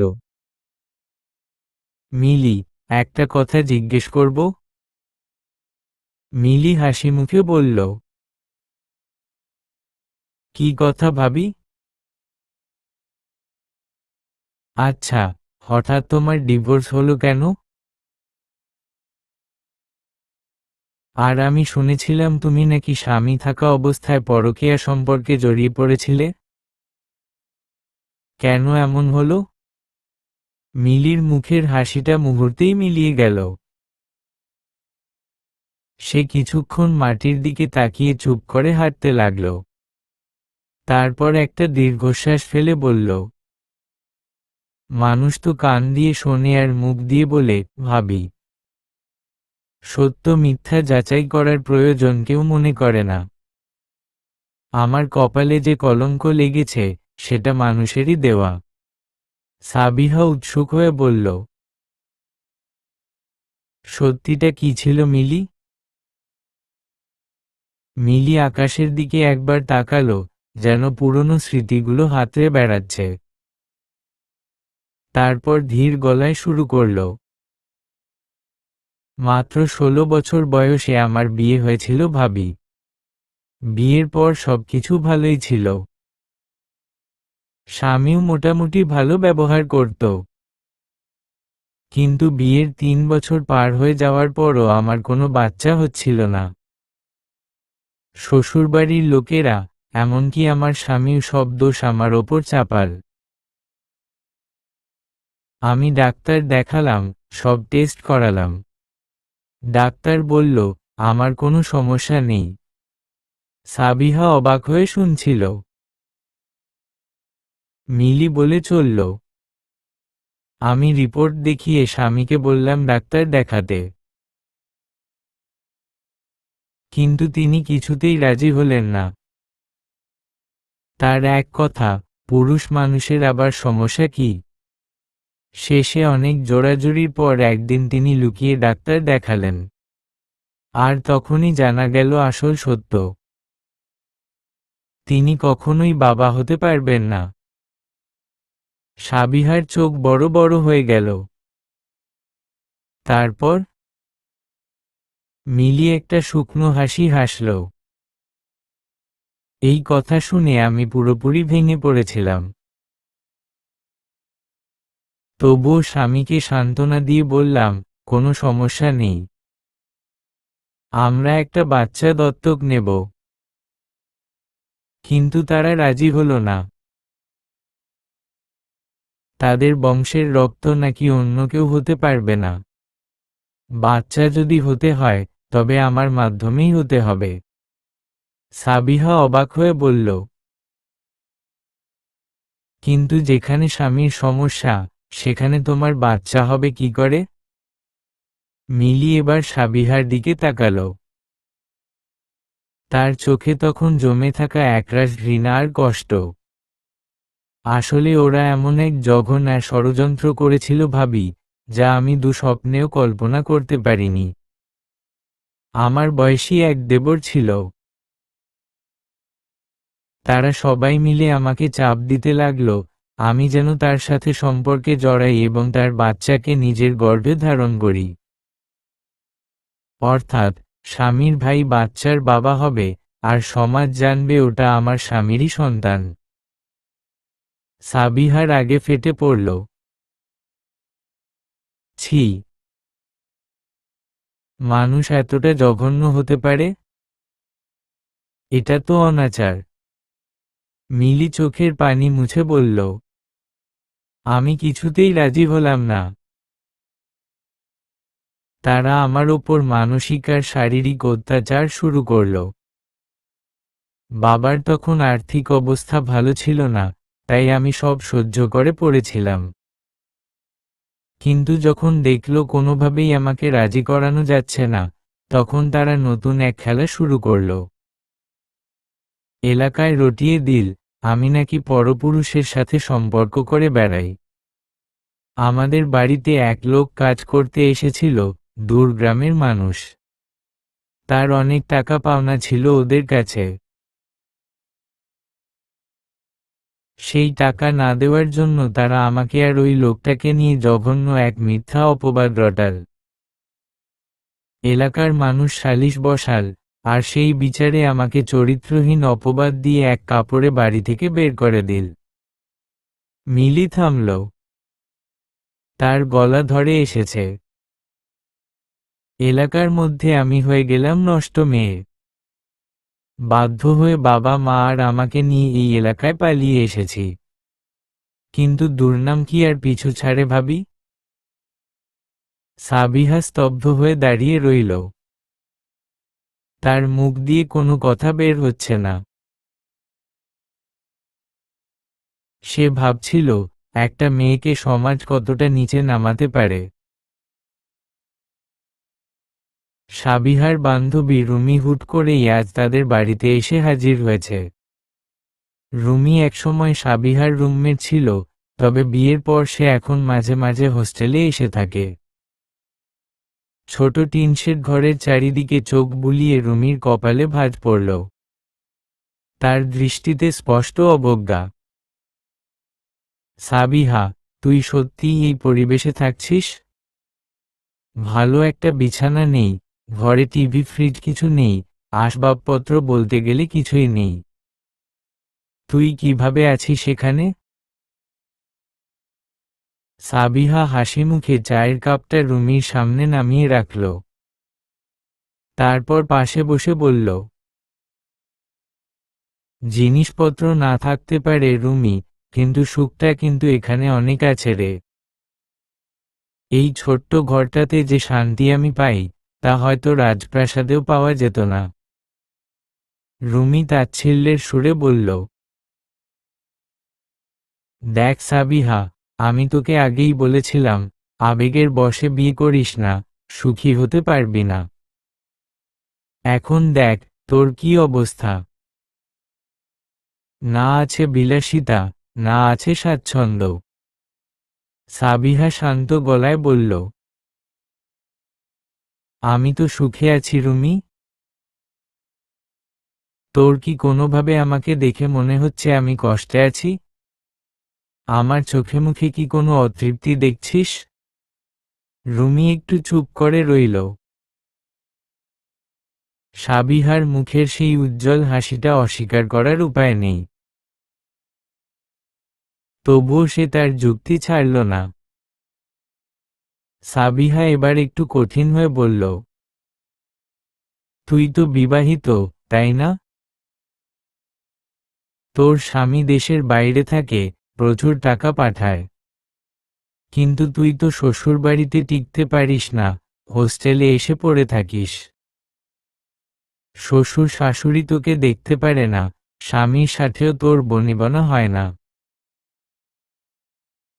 এখন তুই বুকে হাত দিয়ে বলতো, কে সুখে আছে, আমি নাকি তুই? রুমির চোখে হঠাৎ পানি চলে এল। সে দ্রুত ওড়না দিয়ে চোখ মুছে অভিমানী স্বরে বলল, তুই আমাকে এভাবে বলতে পারলি সাবি? সাবিহা নরম গলায় বলল, হ্যাঁ, পারলাম। আসলে বলার ইচ্ছে আমার ছিল না। কিন্তু তুই বারবার আমার স্বামী, আমার সংসার আর আমার বর্তমান অবস্থাকে নিচু করে কথা বলিস, তাই সত্যটা বলতে বাধ্য হলাম। সুখ টাকায় থাকে না রে রুমি, সুখ থাকে মনের মিলে আর ভালোবাসায়। রুমি দীর্ঘশ্বাস ফেলল। তার ভেতরের গুমোট কষ্টটা বেরিয়ে এল। সে ম্লান হেসে বলল, ঠিক বলেছিস সাবি। আসল সুখী তুই। আমার সব থেকেও আসলে কিছুই নেই। সব থেকে না থাকার মতোই। রুমি উঠে দাঁড়াল। আজ আসি রে। সাবিহা হাত ধরে তাকে বসিয়ে দিল। দুপুরে খাওয়া দাওয়া না করে তোকে যেতে দেব না। আমার গরিবের সংসারের ডাল ভাত খেয়ে তবেই যাবি। রুমি প্রথমে রাজি না হলেও সাবিহার জেদের কাছে হার মানল। দুপুরের খাওয়া শেষে বিকেলে যখন সাবিহা কোচিংয়ের জন্য বের হলো, তখন রুমিকেও সাথে নিয়ে গেল। কোচিং শেষে রাস্তায় বেরিয়ে সাবিহা দেখল, সায়ন গেটের বাইরে দাঁড়িয়ে আছে। আজ মিলি আসেনি, তার শরীরটা একটু খারাপ। সায়নকে দেখে সাবিহা অবাক হল। কারণ সায়নের চোখে মুখে আজ এক অদ্ভুত উচ্ছ্বাস, ঠোঁটের কোণে ঝলমলে হাসি। এমন খুশি তাকে অনেকদিন দেখা যায়নি। সায়ন এগিয়ে এসে বলল, চলো, আজ আমরা ঘুরতে যাব। সাবিহা অবাক হয়ে বলল, এখন? এত রাতে? সায়ন মাথা নেড়ে বলল, হুম। রিকশা নিয়ে পুরো শহর ঘুরব। চলো। সাবিহা আর প্রশ্ন করল না। সায়নের এই আবদারটুকু তার ভালোই লাগল। রুমি আগেই বিদায় নিয়ে চলে গেছে। তারা একটা হুড খোলা রিকশায় উঠল। শহরের রাস্তায় রাতের আলোয় এক মায়াবী পরিবেশ তৈরি হয়েছে। ঝিরঝির বাতাসে শিরশিরে ভাব। রিকশা চলতে শুরু করলে সায়ন আলতো করে সাবিহার হাতটা নিজের হাতের মুঠোয় শক্ত করে ধরল। সাবিহা সায়নের দিকে তাকিয়ে হেসে জিজ্ঞেস করল, কি ব্যাপার স্যার? আজ আপনাকে এত খুশি খুশি লাগছে কেন? লটারি পেয়েছেন নাকি? সায়ন সাবিহার চোখের দিকে তাকিয়ে গভীর আবেগে বলল, লটারির চেয়েও বড় কিছু পেয়েছি সাবিহা। আমাদের কষ্টের দিন শেষ। বাবার কাজটা হয়ে গেছে। আজই কনফার্মেশন লেটার এসেছে। অনেক বড় একটা সরকারি ঠিকাদারি কাজ। এই প্রজেক্টটা সফল হলে আমাদের আর পেছনে ফিরে তাকাতে হবে না। খবরটা শুনে সাবিহার চোখ আনন্দে চকচক করে উঠল। সে সায়নের হাতটা আরো শক্ত করে চেপে ধরল। সত্যি? আলহামদুলিল্লাহ। আমি জানতাম সায়ন, আল্লাহ আমাদের নিরাশ করবেন না। সায়ন বলল, আজ আমি অনেক খুশি সাবিহা। তবে টাকার জন্য নয়, আমি খুশি এই ভেবে যে আমার জীবনের সবচেয়ে কঠিন সময়ে আমি তোমাকে পাশে পেয়েছি। তুমি কখনো আমাকে নিচু করনি, কখনো অভিযোগ করনি। সব সময় আমাকে সাপোর্ট দিয়ে গেছো, সাহস জুগিয়েছ। তুমি না থাকলে হয়তো আমি কবেই হেরে যেতাম। সাবিহার চোখে জল এসে গেল। সে কোনো কথা বলল না। শুধু আলতো করে সায়নের কাঁধে মাথা রাখল। রিকশা এগিয়ে চলছে শহরের পিছঝালা পথ ধরে। তাদের মনে হলো এই পথ যেন অনন্তকালের, আর এই যাত্রা সুখের ঠিকানায় পৌঁছানোর। অনেক রাত পর্যন্ত তারা শহরের রাস্তায় ঘুরল, যেন নতুন করে জীবনটাকে উদযাপন করল। মাত্র 2 মাসের ব্যবধান, অথচ সায়নদের জীবনটা যেন সিনেমার মতো বদলে গেছে। বাবার ঠিকাদারি ব্যবসায় অভাবনীয় সাফল্য এসেছে। জীর্ণ সেই টিনশেড ঘর এখন নানা আসবাবপত্রে পরিপূর্ণ। দামি খাট, ফ্রিজ, টিভি থেকে শুরু করে প্রয়োজনীয় সবকিছুই কেনা হয়েছে। সাবিহা মাঝে মাঝে অবাক হয়ে ভাবে, আল্লাহ চাইলে কত অল্প সময়ে মানুষের ভাগ্য বদলে দিতে পারেন। আজ সকাল থেকেই সাবিহার শরীরটা খুব একটা ভালো যাচ্ছে না। মাথা ঘোরাচ্ছে, বমি বমি ভাব। সায়ন কোনো ঝুঁকি নিতে চাইল না, তখনই তাকে নিয়ে ডাক্তারের কাছে ছুটল। কিছু পরীক্ষা নিরীক্ষা শেষে ডাক্তার যখন হাসিমুখে রিপোর্টটা সায়নের হাতে দিলেন, সায়নের মনে হলো সে যেন আকাশের চাঁদ হাতে পেয়েছে। সাবিহা মা হতে চলেছে। বাসায় ফিরে খুশিতে আত্মহারা হয়ে গেল সায়ন। সাবিহা ঘরে ঢুকতেই সে তাকে হুট করে কোলে তুলে নিল। সায়ন, কি করছো? নামাও আমাকে। সাবিহা লজ্জায় লাল হয়ে গেল। সায়ন কোনো কথা না শুনে সাবিহাকে কোলে নিয়েই ঘর থেকে ও ঘর ঘুরতে লাগল। আজ আমি কাউকে কেয়ার করি না। আমি বাবা হতে যাচ্ছি সাবিহা। সায়নের এই পাগলামি দেখে নূরজাহান বেগম দরজার আড়ালে দাঁড়িয়ে মুখ টিপে হাসছিলেন। ছেলের সুখ দেখে তার চোখ ভিজে উঠল।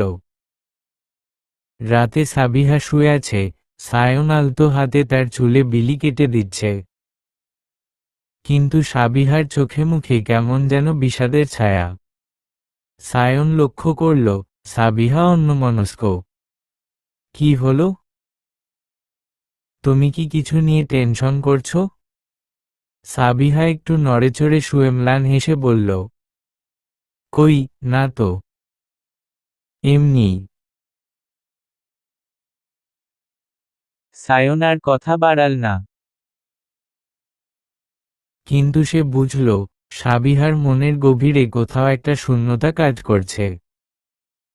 মা হওয়ার এই আনন্দঘন মুহূর্তে সাবিহা নিশ্চয়ই তার নিজের মাকে খুব মিস করছে। কাজের কথা বলে সায়ন 2 দিনের জন্য শহরের বাইরে গেল। পরদিন সকাল থেকেই আকাশ মেঘলা, ঝিরঝির করে বৃষ্টি পড়ছে। জানালার পাশে বসে বৃষ্টির ফোঁটা দেখতে দেখতে সাবিহা তার ডায়েরিটা খুলল। প্রতিদিনের ছোটখাটো ঘটনা, অনুভূতিগুলো সে লিখে রাখে। আজ লিখছে তার অনাগত সন্তানের কথা, আর মনের কোণে জমে থাকা মা বাবাকে না দেখার কষ্টের কথা। হঠাৎ কলিং বেল বেজে উঠল। সাবিহা ডায়েরিটা বন্ধ করে উঠে দাঁড়াল। এই বৃষ্টিতে কে এল? দরজা খুলতেই সে চমকে উঠল। নিজের চোখকে যেন বিশ্বাস করতে পারছিল না। দরজার ওপাশে দাঁড়িয়ে আছে তার মা, বাবা, বড় ভাই শাহেদ, ভাবি রিফা সহ সবাই। সাবিহা ভ্যাবাচেকা খেয়ে কয়েক পা পিছিয়ে গেল। এটা কি স্বপ্ন, নাকি সত্যি? তার মা দ্রুত ঘরে ঢুকে দৌড়ে এসে মেয়েকে জড়িয়ে ধরলেন। হাউমাউ করে কেঁদে উঠলেন তিনি। মা রে! মায়ের বুকের উষ্ণতা পেয়ে সাবিহার সব অভিমান ধুয়ে গেল। সেও মাকে শক্ত করে জড়িয়ে ধরে কান্নায় ভেঙে পড়ল। আমায় মাফ করে দিও মা। আমি তোমাদের অবাধ্য হয়েছি, তোমাদের মনে কষ্ট দিয়েছি। সাবিহার মা মেয়ের মাথায় হাত বুলিয়ে দিতে দিতে কান্নাজড়িত কণ্ঠে বললেন, তুই আমাদের ক্ষমা করে দিস মা। আমরা আসলে ভয় পেতাম। তুই ছোট মানুষ, আবেগের বশে যদি কোনো ভুল করে ফেলিস, তাহলে সারা জীবন তোকে কষ্ট পেতে হবে। আমরা তো তোর ভালোই চেয়েছিলাম রে মা।